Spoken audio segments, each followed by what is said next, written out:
This is Franchise Today, brought to you by FRM Solutions, providers of the best-in-class software solutions for franchise relationship management. Franchise Today is your destination for weekly information, conversations, and interviews with accomplished industry leaders, all of whom share best practices for sustainable growth and sensible franchising. Here now, your host, Stan Friedman, to kick off this week's podcast. Today is Wednesday, November 15th. 2023. I'm Stan Friedman, and this is Franchise Today. Well, many thanks to Ralph Yarusso and all of you that tuned in to hear him during last week's special edition of Franchise Today in celebration of the Veterans Day holiday. As a celebrated veteran himself, as chairman of IFA's VetFran Committee, and as a personal friend of many years, it's always a pleasure to have a conversation with Ralph. But this one was one with purpose. To all of you in VetFran leadership, thanks once again for all that you do to help those leaving the service and their families transition to civilian life in the world of franchising. Now, before I tell you about this week's guest, another reminder to please pay a visit to the recently launched Franchise Today podcast website. Browse the library of past interviews and please leave a review. You'll find us at www.franchisetodaypodcast.com and you'll be much appreciated. This week, you're going to have the pleasure of hearing from another very affable and capable franchise executive, as my guest today is Stacey Ryan, Chief Operating Officer at the School of Rock, one of my favorite franchised brands. As their website describes them, the School of Rock is a trailblazing global children's franchise concept that has, over more than 2 decades, established locations in 15 countries across the globe. Now, with more than 338 locations globally, they're also the largest music school franchise in the USA, helping aspiring musicians master skills, unleash creativity, and develop tools that they need to thrive in life. They do it all with their patented performance-based curriculum, improving people's lives through the power of rock and roll. I'm coming right back in 2 minutes or less with Stacey Ryan, Chief Operating Officer at School of Rock. Don't go away. Franchise Today will be right back, but first, a word from our sponsors. Franchisors of restaurants, bars, and grills, and multi-unit franchisees, listen up. This message is for you. If you're looking to engage guests, elevate profits, and enhance your customer experience, Atmosphere TV is the answer. What's Atmosphere, you ask? Atmosphere is the world's #1 streaming TV service for businesses, here to help you make more and save big on overpriced cable packages. Atmosphere provides you with a free programming option, bringing more than 60 ultra-engaging audio-optional channels designed to please customers and increase their average ticket. So, how does it work? Well, it's easy. Upon sign-on, Atmosphere sends you a free device, loaded with over 60 channels of eye-grabbing entertainment. From news and sports to viral videos and fuzzy animals, every channel is family-friendly and designed to keep your customers happy and engaged. Plus, thanks to Atmosphere's 100% audio-optional format, the programming is perfect for any setting, no matter how loud or busy. So, stop playing and paying overpriced cable. Go with free TV instead. Just go to atmosphere.tv/sign-up and use the code FRANCHISE, and Atmosphere will waive the usual one-time $99 activation fee for your free-to-stream device. Visit Atmosphere online at atmosphere.tv, and remember, use the code FRANCHISE to waive your one-time activation fee. Visit atmosphere.tv to elevate your franchise's entertainment experience today. Stacey Ryan joined School of Rock as an independent consultant in 2015 and worked her way up the ropes to VP of Operations and ultimately Chief Operating Officer. Stacey oversees the day-to-day administrative and operational functions of School of Rock worldwide. As you will hear, after graduating from Rutgers University, she was set on becoming an elementary school teacher. But that was before she got bitten by the bug for business. Then all bets were off. Her reputation is for redefining quality, raising standards, being people first, and driving results in everything she does. Well, she's here right now to tell us all about it. Stacey Ryan, welcome to Franchise Today. Thank you, Stan. So happy to be here. As we were talking about in the green room before we sat down to talk. I think this is the first time that I've had 3 executives from the same company as a guest on Franchise Today. So that tells you something about my affection for School of Rock, doesn't it?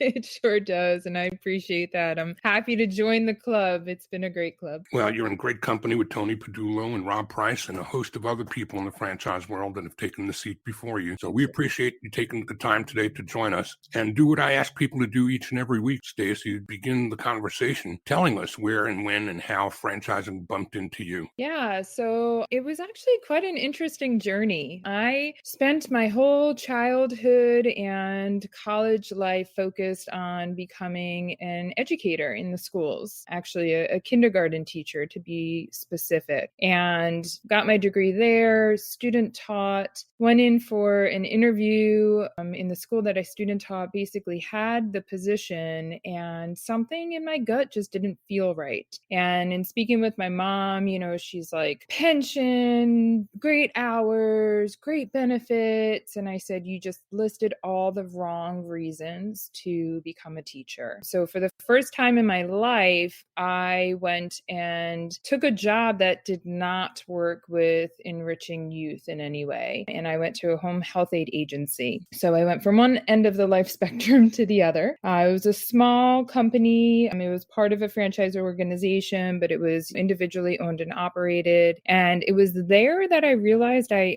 had a true love for business and for operations. And I reset a lot of their procedures and implemented systems and really organized the office management. But I really missed working with children and having impact on their lives. So after about a year there, I found Huntington Learning Centers, and that is where I spent the next decade of my career. I went there as a perfect blend of education and business for me, and I started entry level. By the end of my tenure there, I was running the whole Northeast region, and when I reached a point in my career where I was running their top location within the system, they started to lean on me more for franchise training opportunities. Up until that point, I had only been exposed to the company-owned side of the business because Huntington was a blend of company-owned and franchise.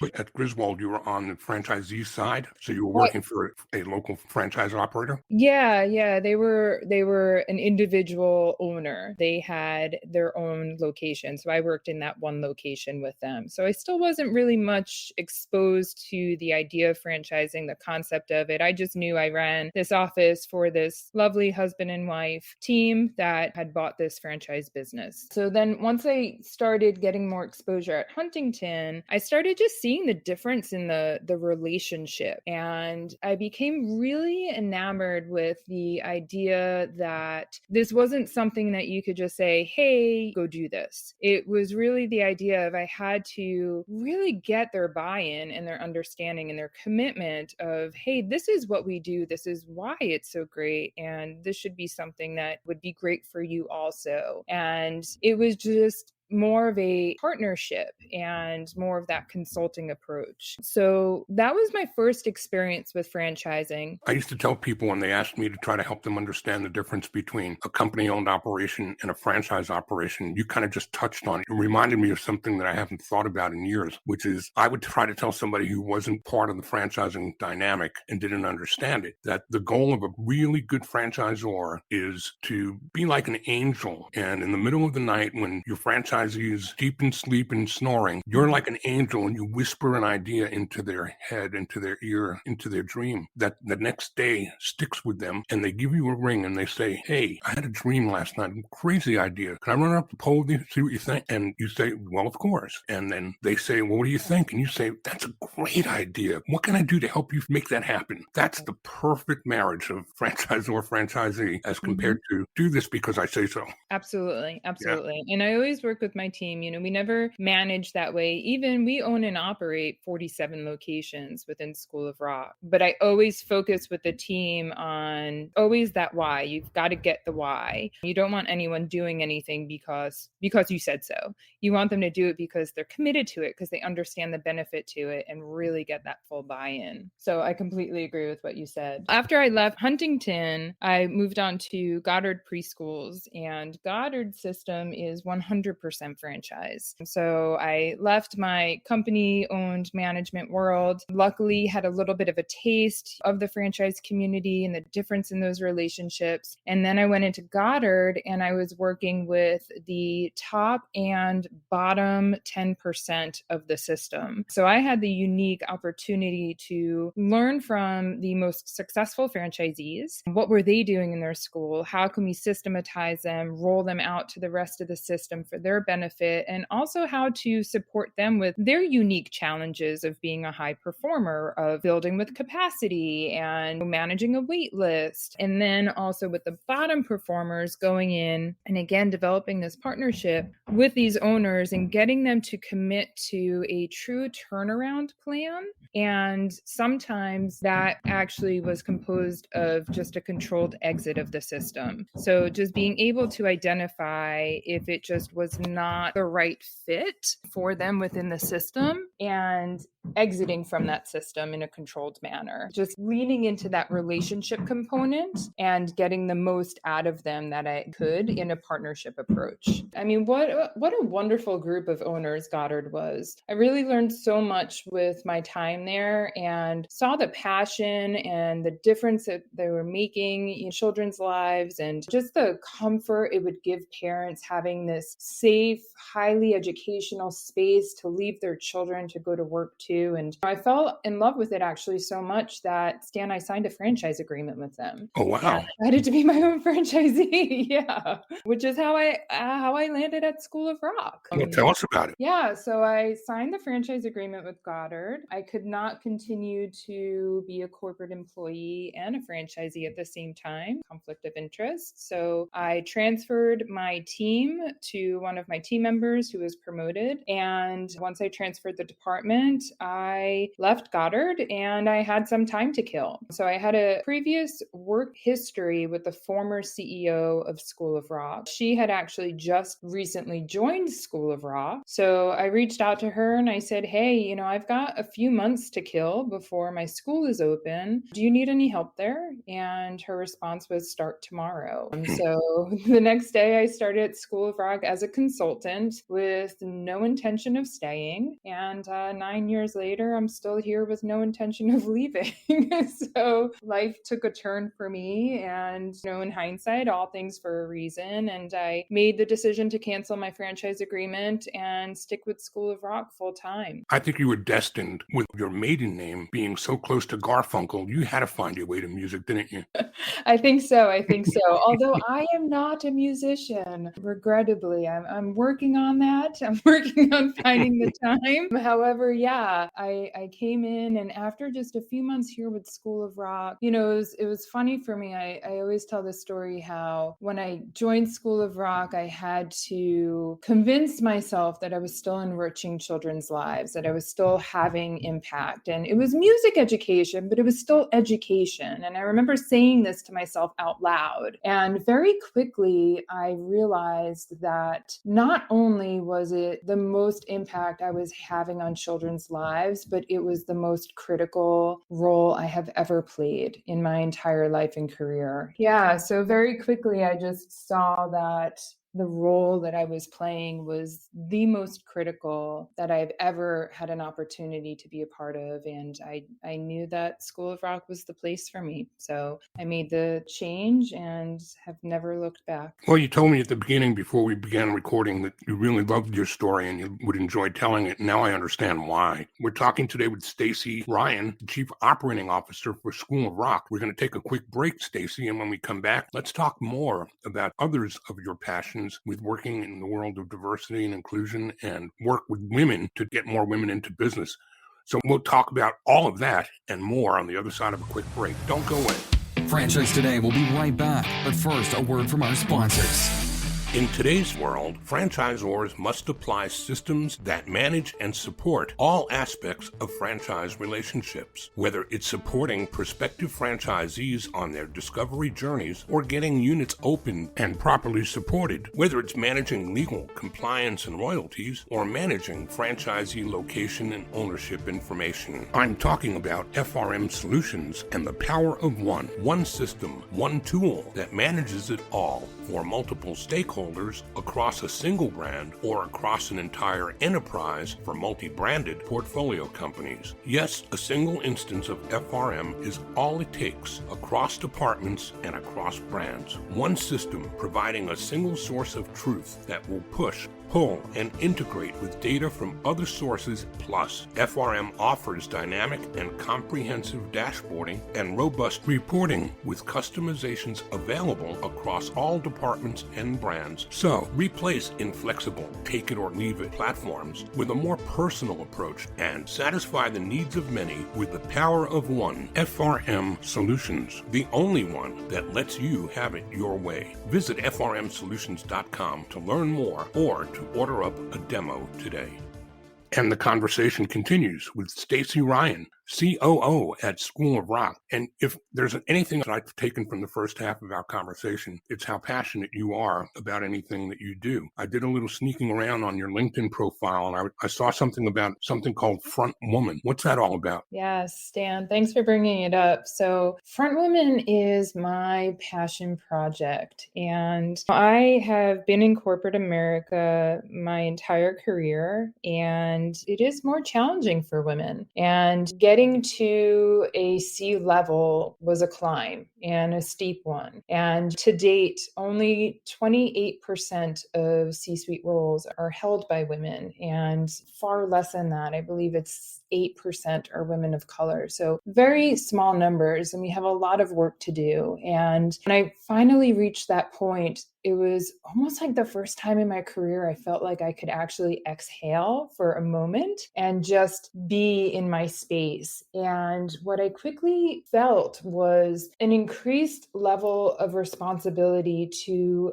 help others who are trying to climb that same path that I did. And that's where Front Women came from. So in 2020, I'm sitting in my home office like most people, and just had this idea to put this group together, this community resource group, and reached out to another incredible woman on my team at School of Rock, Jill Livick, and said, hey, I'm thinking about doing this and I'd love for you to do it with me. Are you interested? And she was all in as soon as I told her what it was about. So Front Women is a community resource group, and what we look to do is just educate, support, and have safe space for anyone looking to navigate these challenges, whether it's in corporate America, the music industry, or any industry at all. And we do quarterly newsletters. We're about to put our next one out shortly. We're highlighting Eva Gardner, who is an incredible, successful bassist. She travels with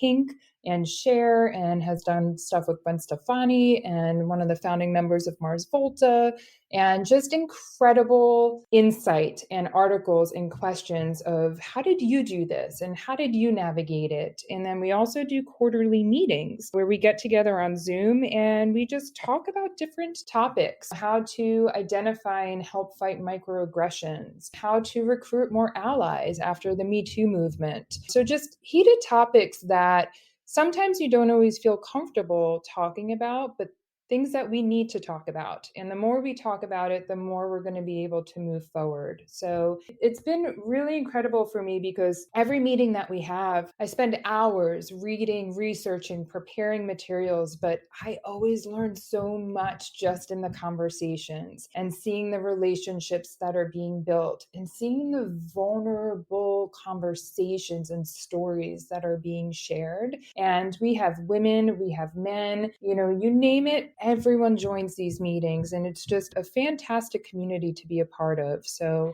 our goal is to continue growing it. You can visit frontwomen.org for more information and join our mailing list, follow us on socials, and join our next quarterly meeting, because it's just a great group of people talking about how we can be better. Are you active at all in any committee work with IFA? I am part of the Women in Franchising Network up here for New England. So I'm part of that, and I participate wherever I can. So yeah. I want to invite your participation in something that's been a part of my world for as many years as I've been in mainstream franchising. I'm a founding member of IFA's Diversity Institute, and you belong there. You should definitely be involved with our work on that board. I would love to be part of it. Thank you, Stan. We'll make that happen. Why don't we move back to the School of Rock? You mentioned everybody in 2020 working from their home office. I can't imagine what kind of drama must have ensued when the country is shut down and a business and a franchise that's dependent on working with children in music and studio is suddenly hitting the brakes. What did the world look like then, and how did we navigate through that? Oh man, that was a scary time, Stan. So in all reality, School of Rock should have ended during the pandemic. We are a business of putting kids together in a room, singing loudly into microphones and projecting their vapors into the air. And, our business is focused on that community. And it was exactly that navigated us and helped us not only survive the pandemic, but really thrive afterwards. And it was the power of our community. So we overnight switched our operations and went fully remote, and always prioritized the health and safety of our community, every single decision, every step of the way. We recruited a top expert medical advisor to help us navigate these decisions, to ensure we were taking all of the right things into consideration. And we innovated. We innovated like I've never seen before, and new ideas coming from owners, from team members. Instead of putting on shows, we did live stream shows. We recorded records, getting the mechanical licenses. We did shows in parking lots, movie theaters. We implemented a Zoom sessions, weekly artist sessions of meet and greets, where amazing artist partners hopped on and just did Q&A with the School of Rock students and answered questions. And we did everything we could to keep the music going, because what I had said earlier, I realized at School of Rock, it's so much more than education. We are in a space where we don't just teach music, we improve self-confidence. We help with depression, anxiety, suicidal ideation. Our role goes so much further beyond the music. The music is truly just our vehicle. And COVID was not the first pandemic that School of Rock has had to navigate. Teen suicide has been a true pandemic for us and worsened throughout the pandemic. So we knew we had a very important responsibility to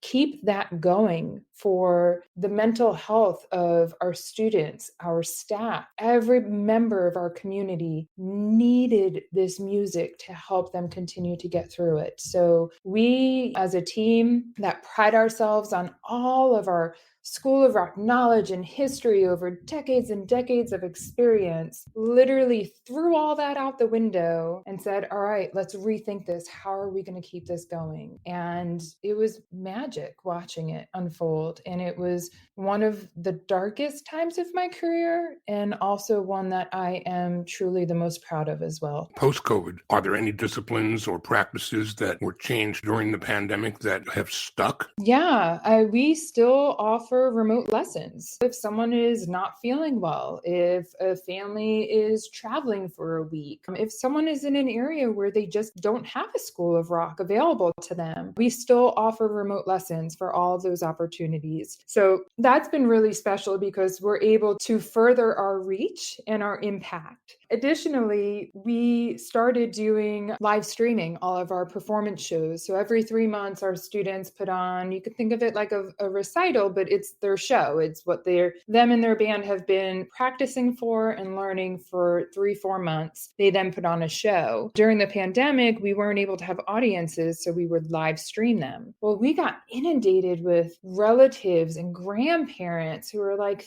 thank you so much. I live in Florida. My grandson is in Austin. I've never been able to actually see his show other than in videos, and now I can watch it live, and this is wonderful. And please don't take it away. So we've maintained that also. So most of our season shows also have a live stream opportunity, so people can watch from the comfort of their home, and whether they're in the same state or in a different country as their family members. So now we're 3 years out of pandemic. What did you take from that has made you stronger? What is the thing that is going to launch you into the new year and for the next 1, 3, and 5, that it's the other side, it's the rubber band, it's the springboard out of COVID? Where do things go that they may never have even been contemplated to go as the result of that time? I think the strength of our community really was just incredible during that time. And we already had a great community, but during COVID, it just was magnified tremendously. So I think the knowing of the franchisor and the franchisees, we are all in this together,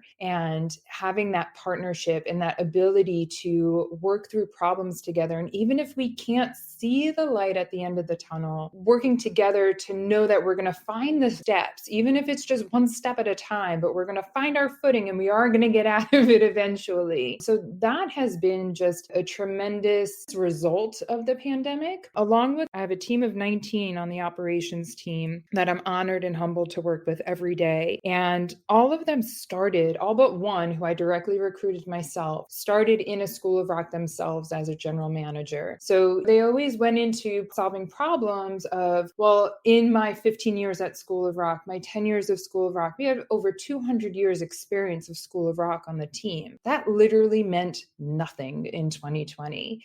And I think it was incredibly humbling for everybody to say, okay, we don't have all the answers, and that is okay. But so many answers came from so many different places, tactics that we still use today that were just a thought of a franchisee to, hey, I'm doing this thing and it's kind of working. And we're like, that's a really interesting idea. Let's push that out to the whole system. So being open-minded to accept that maybe we're not the best ones to answer all the questions, and finding comfort in those partnerships and navigating all of it together. How often does the system get together even for a conversation or a huddle? Do you do those kinds of calls on a weekly or a monthly or quarterly type basis? Yeah, so we have a lot of touch points. We really enjoy being together. So every other year, Stan, we do our international convention where everyone from School of Rocks around the world will come in, and we spend a few days together. We do workshops, we have general sessions. Of course, we have a jam night where everyone gets on stage and jams together. On the off years, we do regional meetings. So same idea, but just smaller, more localized, where we go into specific cities and people come in, and again, 2 full days of sessions and workshops. And then weekly, we have touch points. So every week we get together, we get on a call. All of our owners are invited to the call, and we'll talk about something that's currently happening, or sometimes we just open it up and say, okay, what does everybody want to talk about? What's going on? What are you seeing? What struggles are you having? What successes are you having? So we find those opportunities to constantly share ideas. We have our School of Rock Facebook group, which is a private workplace where everyone can go on and just learn from each other and help each other and support each other. Awesome. Stacey, here comes the toughest question of the interview. You ready? Uh-oh, I'm ready.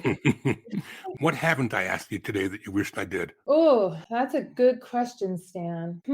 I don't know. You can just simply tell me that I've covered it really well. I think you have covered it really well. I mean, the areas of passion I have the most are impact on our mental health, of course, women in corporate America and that world. And I think the most important thing is everyone finding their space where they belong. So to anyone out there who's struggling, we said this, Stan, we were talking about it during the commercial break. In my journey, my lowest moments in life are what opened up some of the greatest opportunities that have brought me to where I am today, which I am so grateful for. So I think it's important that in those low moments to remember that find comfort that it's opening up space for something greater in your life, and know that those moments are temporary because they will pass. It's just pushing through them and find your community to lean on to get through them. What a high spot to close this out on, Stacey, but I can't let you go without asking you for some contact info. Yeah, that's great. I mean, I can be reached at sryan@schoolofrock.com. You can find me on LinkedIn, Stacey Ryan, Ryan. I'm in all the places, frontwomen.org. Please go and visit, check out the work that we're doing there, join our community. And yeah, I'm easy to find. Google me and you'll find me. Awesome. Stacey, I really can't thank you enough for bringing all this to us today. The thing I get most from you is your passion. And for the audience, more than the words, that's what they'll remember is how you made them feel. And I kind of feel like you did a really, really good job doing that. Thank you so much for joining us. Thank you for having me, Stan. I really appreciate it. Stacey Ryan, Chief Operating Officer at School of Rock. Well, that does it for today. Join me again next week and every Wednesday at noon Eastern as I drop brand new interviews with some of the most dynamic, interesting, and successful executives in franchising. Next week, that will be Romp and Roll founders and franchisors Babs and Michael Barnett. Also, please remember to visit the Franchise Today podcast website at franchisetodaypodcast.com. Drop a review, poke around the library of prior episodes, and make guest recommendations. It's always great hearing from you. So, until next Wednesday at noon Eastern, I'm Stan Friedman, wishing you the best, the very best of all things franchising, and Franchise Today is out. Franchise Today is a production of FRM Solutions, providing best-in-class CRM tools to empower relationships with prospective and existing franchisees. No excuses, just solutions. Find them online at frmsolutions.com. Join Stan every Wednesday at noon Eastern for another live episode of Franchise Today. Or, as always, download episodes on demand at blogtalkradio.com or iTunes. When you're part of a military family, you understand sacrifice and support. At American Public University, we honor your dedication by extending our military tuition savings to your extended family. Parents, spouses, legal partners, siblings, and dependents all qualify for APU's preferred military rate of just $250 per credit hour for undergraduate and master's level programs. American Public University. Value for the whole family. Learn more at apu.apus.edu/military.